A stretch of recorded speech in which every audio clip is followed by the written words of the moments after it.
வானத்தில் மிதக்கும் ராஜ்யம் ஒன்று இருந்தது. அதன் பெயர் வேலவநாடு. அதனை நற்பண்புடைய அரசன் பாரிராஜா ஆட்சி செய்தார். அந்த நாட்டின் மக்களுக்கு மகிழ்ச்சி என்றால் என்ன என்பதே மறந்துவிட்டது. பலர் சிரிக்காமல் கவலையுடன் வாழ்க்கையை தொடர்ந்தனர்.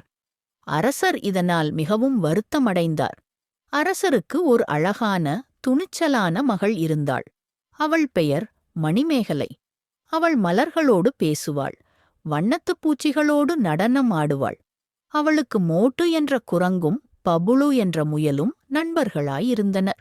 ஒரு நாள் அவள் தந்தையிடம் கேட்டாள், அப்பா, நம் மக்கள் ஏன் சிரிக்க மறக்கிறார்கள்? மகிழ்ச்சியை மீண்டும் நாட்டுக்கு கொண்டு வர வேண்டும்.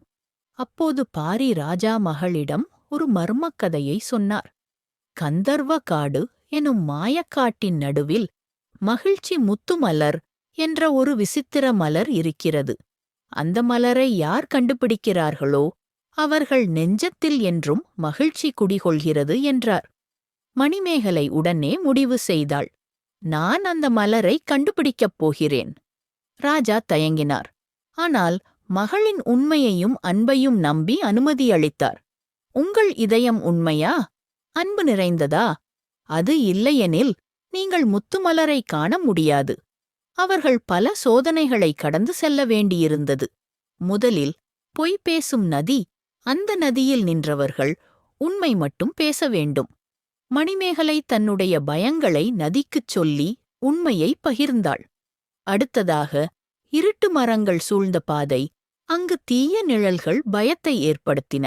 ஆனால் மணிமேகலை அன்பும் நம்பிக்கையும் கொண்ட வார்த்தைகளால் தீய நிழல்களை நல்லவைகளாக மாற்றினாள்.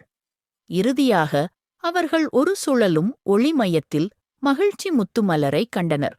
அந்த மலர் வெறும் பூவே அல்ல, அது ஒவ்வொரு சிரிப்பின் சத்தத்தால் உயிர் பெறும் உயிருள்ள மலர்.